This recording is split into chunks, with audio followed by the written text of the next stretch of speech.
Muito boa noite. Vamos dar início à nossa palestra doutrinária da terça-feira.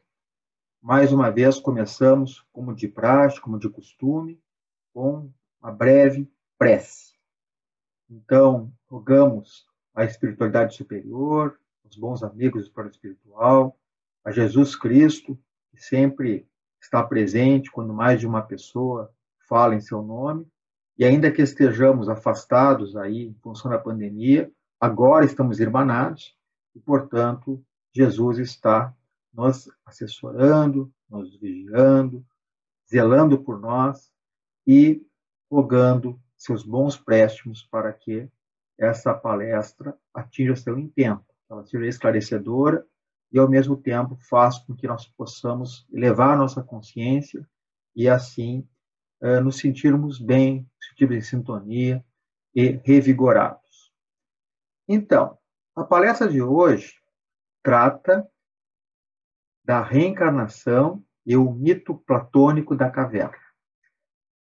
Vocês sabem que o mito da caverna é ensinado logo nas primeiras classes escolares. E ele tem diversas significações. A mais comum é aquela em que os prisioneiros que estão no fundo da caverna são os homens comuns, enquanto que aquele que se liberta e mostra para eles a verdadeira realidade das coisas seria o filósofo. Essa é, digamos assim, a interpretação mais ortodoxa que se dá para esse mito.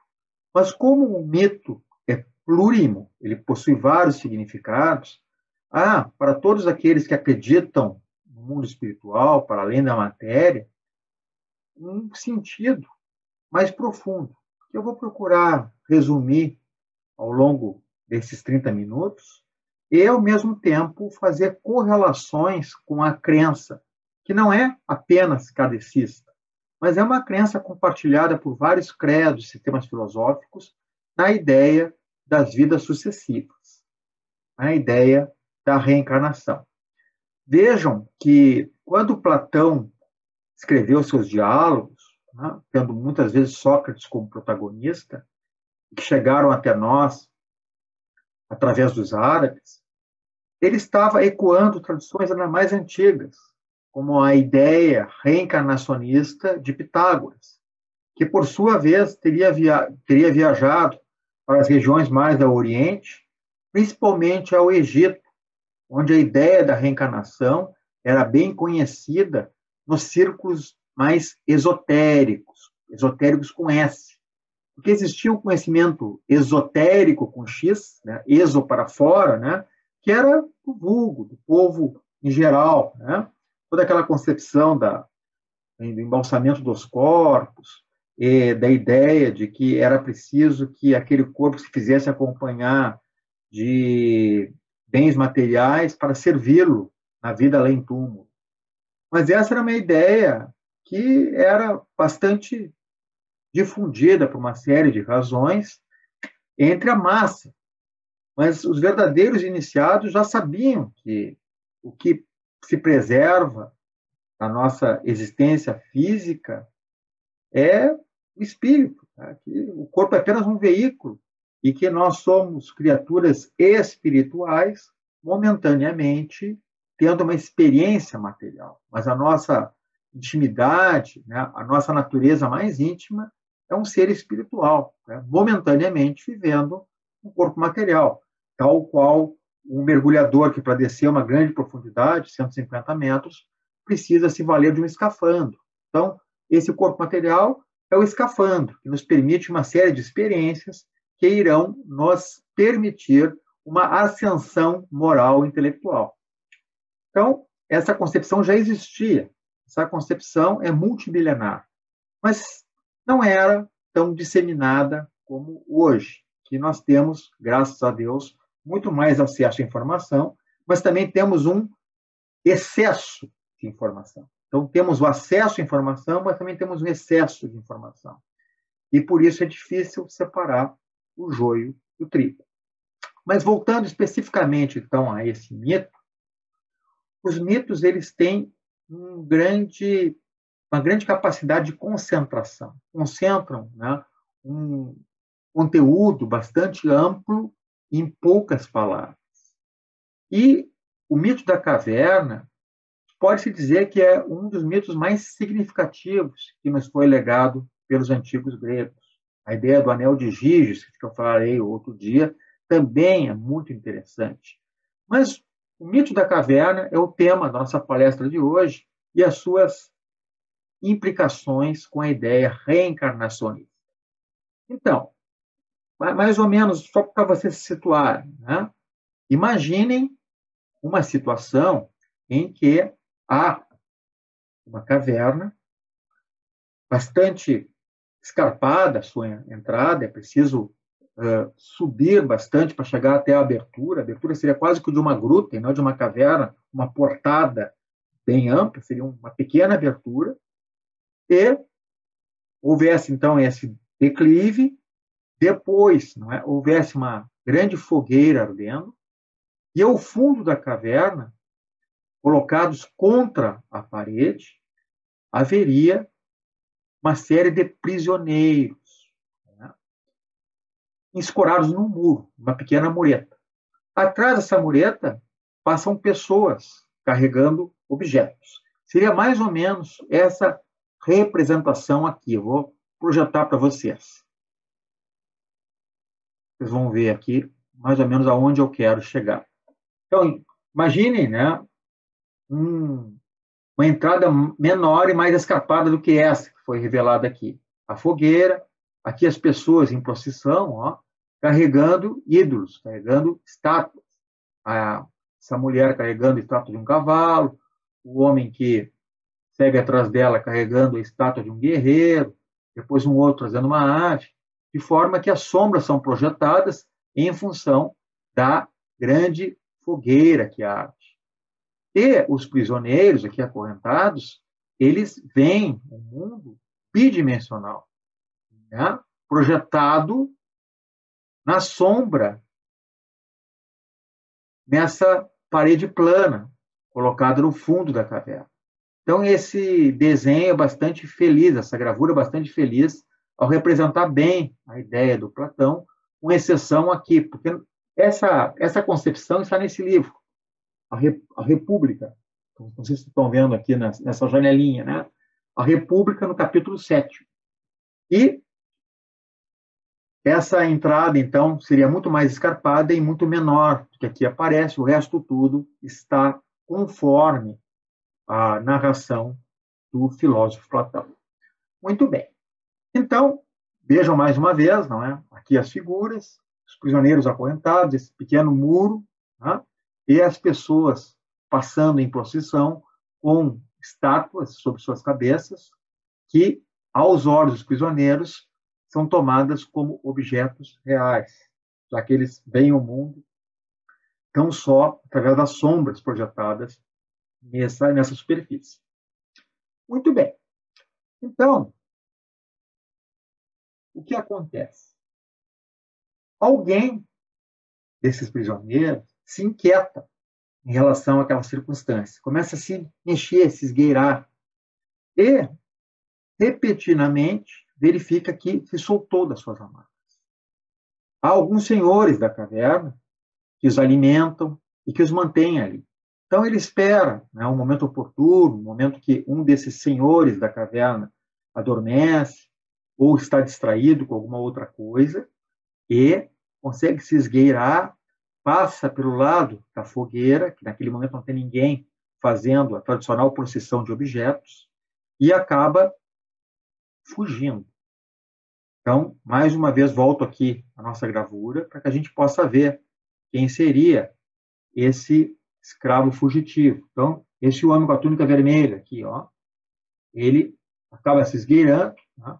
Depois de muita dificuldade, consegue subir até lá em cima na abertura, sai, e no momento em que ele sai, isso aqui já é um momento posterior, aí depois de 7, 8 dias lá fora, né?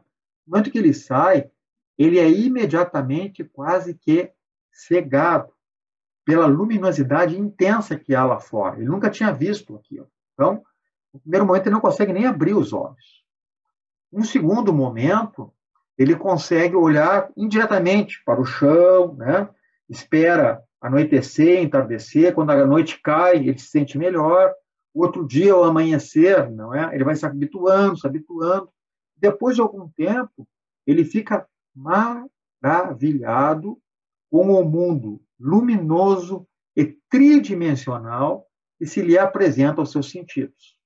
Então, ele consegue ouvir o canto dos passarinhos, consegue ver árvores verdejantes, rios, né? A vegetação, a troca da vegetação, sente a chuva, percebe os aromas, tateia musgos, sente, não é, a intensidade dos seus 5 sentidos, aquele mundo tridimensional totalmente novo. Cara.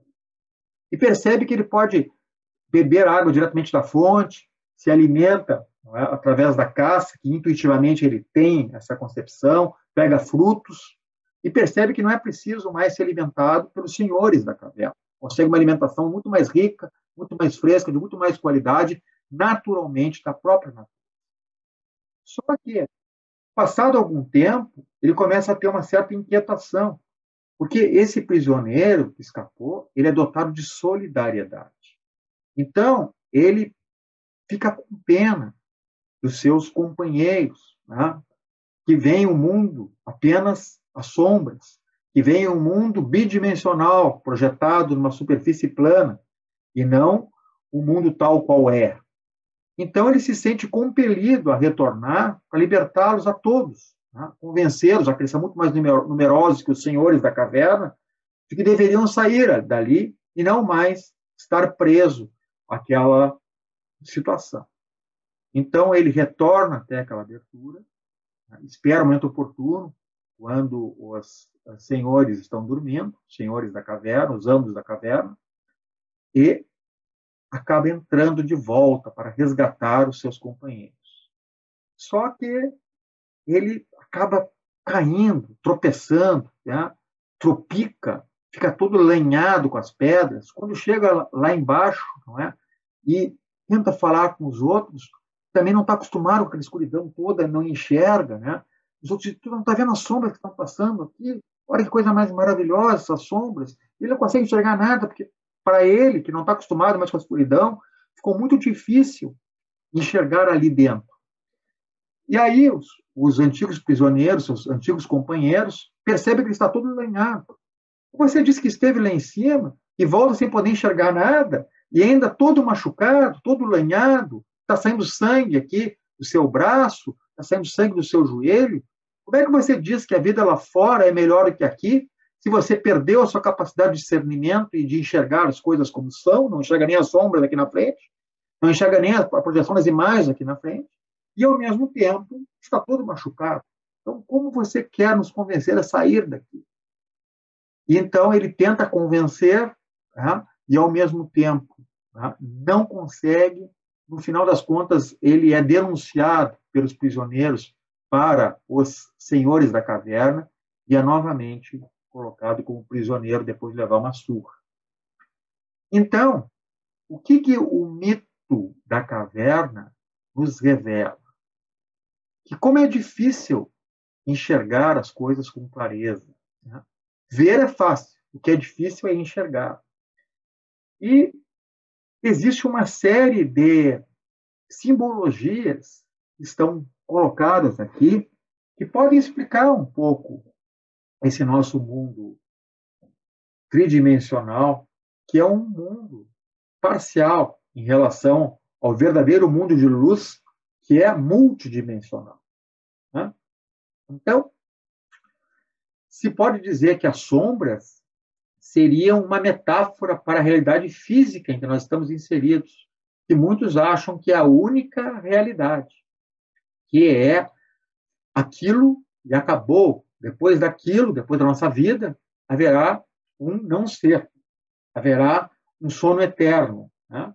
Então, assim como não existíamos antes, não existiremos no futuro. E essa concepção parece natural para aqueles materialistas, porque para eles a consciência é tão só o resultado do metabolismo, é tão só o resultado do funcionamento da máquina corporal, e quando cessa a atividade metabólica, cessaria também a atividade dos neurônios, ocasionando aí o colapso da consciência. A consciência seria o não ser, pagaria, né? Um sono eterno, um sono perpétuo.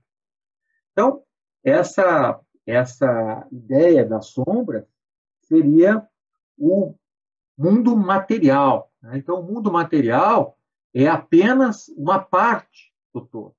É algo que nós temos que estar inseridos, porque nós precisamos do contraste. Nós elevamos a nossa consciência, nós conseguimos atingir um outro patamar consciencial através do contraste.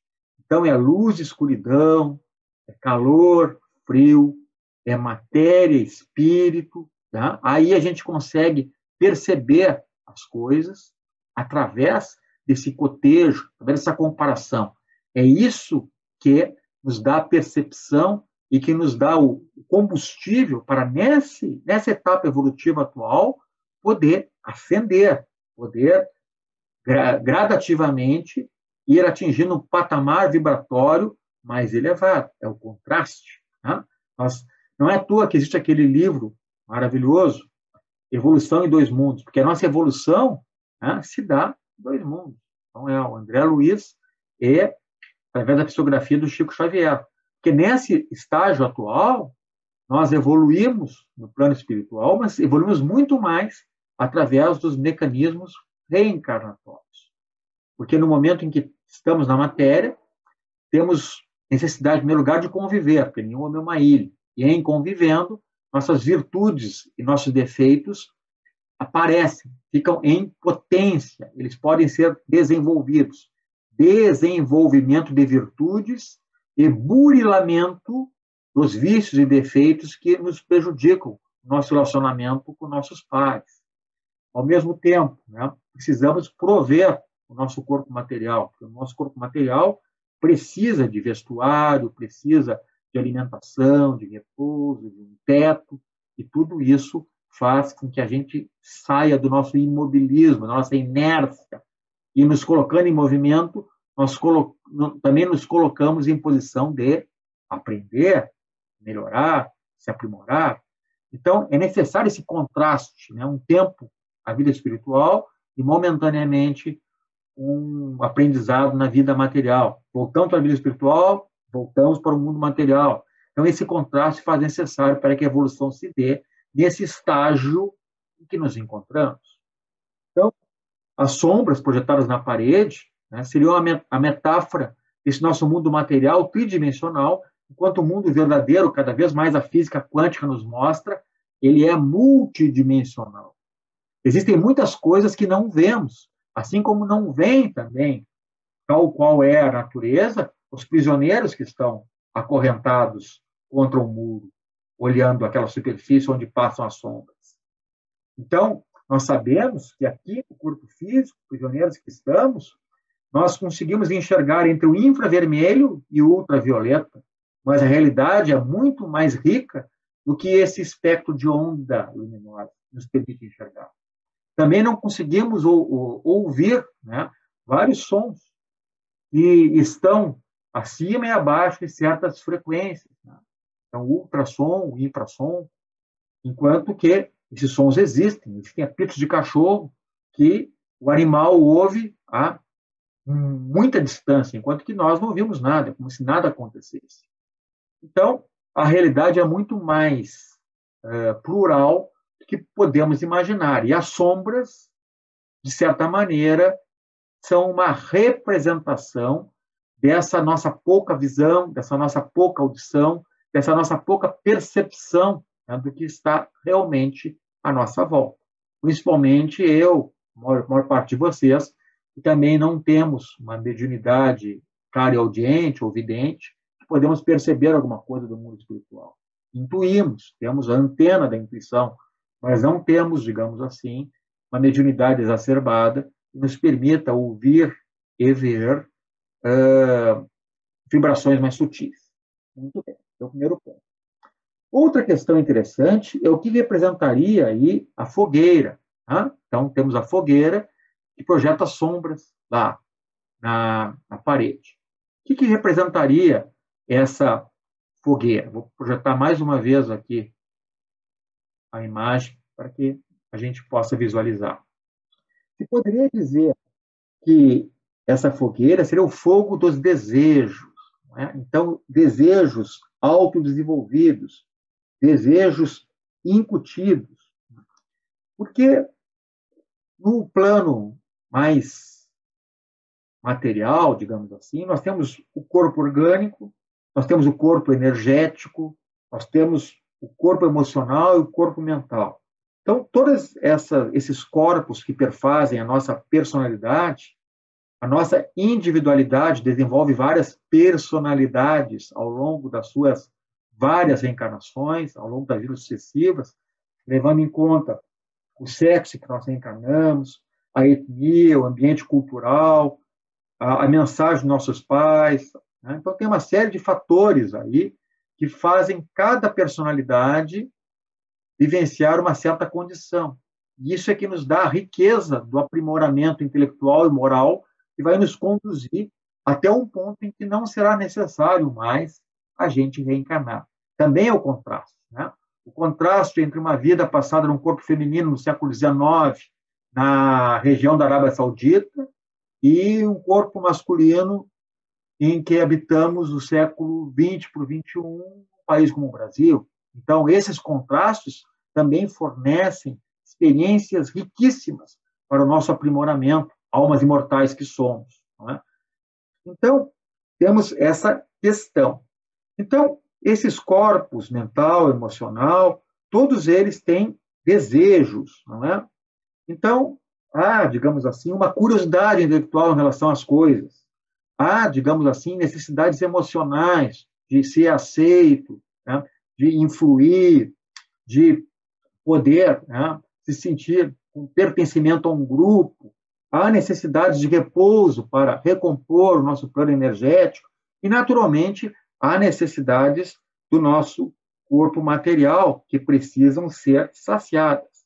Mas há grande parte da humanidade que não se sacia com pouco e nem com o mediano. Então, é necessário cada vez mais coisas materiais, né? Ou honrarias, grandezas, reconhecimentos, vaidades, para que essas pessoas possam se sentir bem. Na verdade, né? Na verdade, se nós não ultrapassarmos esses 4 corpos, esses 4 níveis, mental, emocional, o energético mais ligado ao corpo e o orgânico em si, e não nos espiritualizarmos, a tendência é nunca nos sentirmos saciados. Haverá sempre um sentimento de incompletude, porque a verdadeira completude ela só se perfaz quando há um certo amadurecimento espiritual. Né?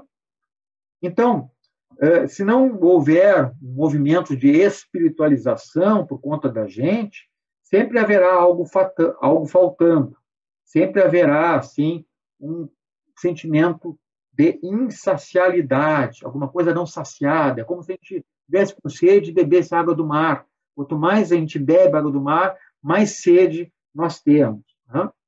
E, naturalmente, os senhores da caverna, os amos da caverna, que mantêm os prisioneiros lá acorrentados aqui, né, e que não estão aparecendo nessa figura, né, mas que eles que mantêm essa situação, alimentam os presos, dão água, etc., etc., eles se aproveitam da ignorância das pessoas, né, em prol do seu próprio bem-estar. Então, de certa maneira, sempre haverá, né, pessoas que iludem as outras para aumentar o seu aparente nível de satisfação. Sempre haverá. Isso a gente vê no século XXI, claramente, em algumas lideranças religiosas aí, que mantêm as pessoas sobre as quais têm influência em um estado muito deplorável, né? Mas não em função da força, como em uma tirania política, né? Em um governo de força, como muitas vezes existiu, mas através de mecanismos de controle mental muito sofisticados, em algum caso, e pouco sofisticados em outros casos, é que as pessoas, infelizmente, não têm grandes luzes intelectuais, né, para poder perceber a armadilha em que estão inseridas, perpetuando um status quo, fazendo ricos ficarem cada vez mais ricos, sem ter nenhum mérito para tanto. Então, os senhores da caverna, né? Vocês fatalmente, né, irão, através de uma reflexão breve, conseguir identificar os senhores da caverna que nos acompanham, né, que estão tutelando, digamos assim, esse nosso estado de aprisionamento, aprisionamento voluntário, muitas vezes. Né? É aquela ideia, né, de um cavalo preso por uma pequena estaca colocada contra o chão. Ele não percebe que aquela estaca é muito pouca, é muito rarefeita, é muito reduzida para o imenso potencial que tem. E ele se vê preso àquela estaca e não faz nenhum esforço para escapar daquela prisão, daquele amarramento, né, daquele estado em que se encontra circunscrito, amarrado, né, a um ponto fixo no solo, porque imagina que a estaca tem o comprimento, né, de um Everest da vida, né, que está a 8.700 metros ficado no solo e que seria impossível qualquer tentativa de arrancá-la da terra em que está cravada. Então, tem essa concepção também, não é? Dos senhores da caverna, dos amos da caverna, que, de certa maneira, mantém esse status quo. E aí, esse mundo excessivamente materialista, sempre tem um senhor da caverna para nos vender alguma coisa. Seja esperança, seja um bem material. Não, tu vai ser feliz mesmo quando tu comprar um Ford Bronco, apenas R$ 270 mil, ó, tu endivida para o resto da vida, que as pessoas vão começar a te tratar bem, tu mesmo vai verificar o reconhecimento que tu tens se tu dirigir um Ford Bronco, ou uma Ferrari, ou um Porsche, ou qualquer outra coisa. Né?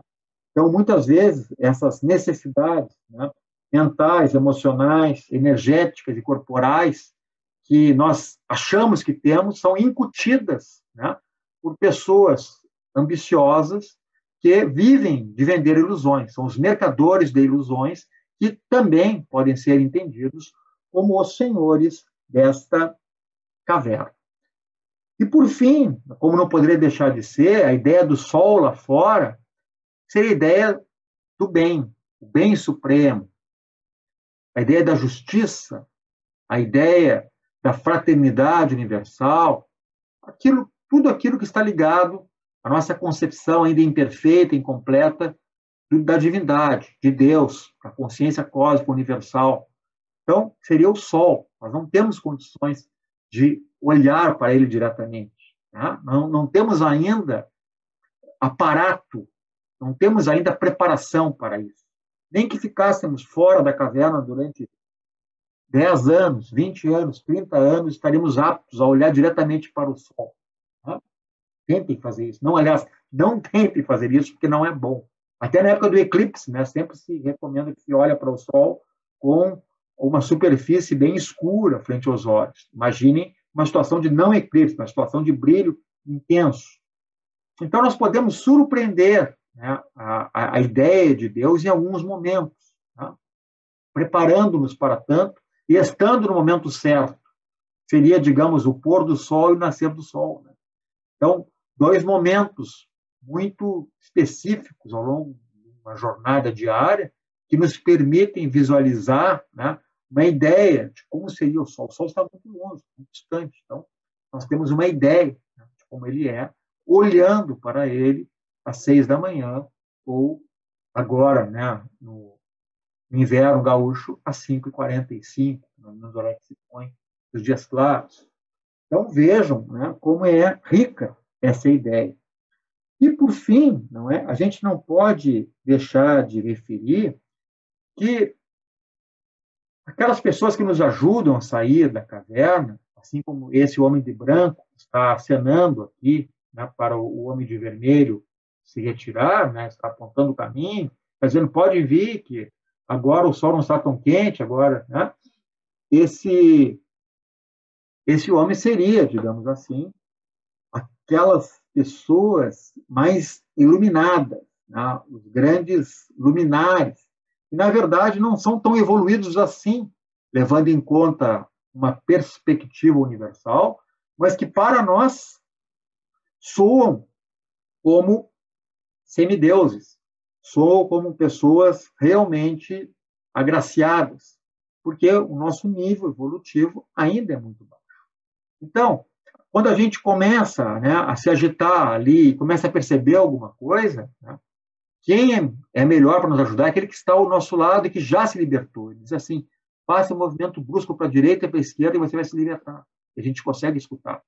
Quando a gente está caminhando, entendeu? Em direção à fogueira, aquele que nos ajuda é aquele que diz, cuidado, que o amo da caverna está olhando. Ou não vá agora, que as pessoas estão passando em procissão com os objetos em cima da cabeça. Mais adiante, não é? Quem vai nos ajudar a subir é aquele que subiu 15 minutos antes, que ainda está na porta da caverna, que vai dizer, cuidado que tem uma fenda muito grande à direita e tu pode enganchar o pé aí e não conseguir tirar mais ele. Né? Por fim, não é?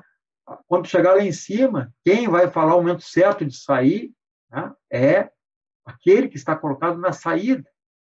Então, isso é uma metáfora para dizer o seguinte, né, que quem tem condições de nos auxiliar sempre é alguém que já vivenciou o que nós vivenciamos há pouco tempo, está numa posição proximal.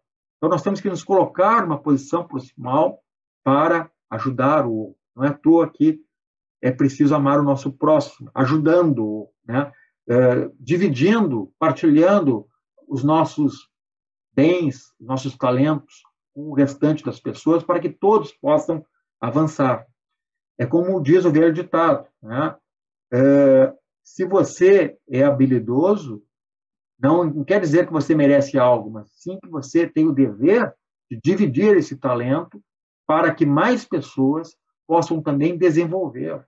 Então, é esse o espírito da ajuda que a gente verifica aqui entre os prisioneiros mais inquietos que, pouco a pouco, conseguem perceber o mundo tal qual é. Que, na verdade, a materialidade que nos cerca é algo momentâneo, algo temporário, que nós precisamos despertar para o mundo espiritual, para a necessidade de aproveitarmos a presente reencarnação para um burilamento, né, dos nossos defeitos e para um aprimoramento das nossas virtudes, sempre agindo com solidariedade. Seria mais ou menos essa, digamos assim, a concepção do Divaldo Franco, quando diz que nós devemos estar no mundo sem nos mundanizar. Né? Estejam no mundo sem serem mundanos. E estando no mundo, vivam o mundo, tenham desejos, mas nada muito exacerbado, nada de muito apego. Né? Então, levem a vida de forma feliz, vivam as suas vidas, não sejam pessoas excessivamente rígidas, saibam rir, saibam ser felizes, mas conscientes, né, de que isso é só um estágio, uma vida dentre várias que teremos, e que essa vida precisa ser bem aproveitada para que ela efetivamente possa somar na longa trajetória da nossa evolução. Certo, gente? Então, agradeço a atenção de vocês e passo para a prece de encerramento. Espiritualidade superior, bons amigos do plano espiritual, muito obrigado por mais essa oportunidade de estarmos aqui juntos. Muito obrigado pela presença luminosa de Platão, de Sócrates, dos grandes filósofos que precederam a vinda do Cristo e que nos indicaram vários caminhos, nos trazendo várias lições que até hoje precisam ser assimiladas com carinho e com dedicação. Muito obrigado, uma boa noite a todos e lembranças, recomendações aos familiares. Que em breve possamos estar todos juntos de novo nos encontros presenciais na nossa querida Legião Espírita. Uma boa noite.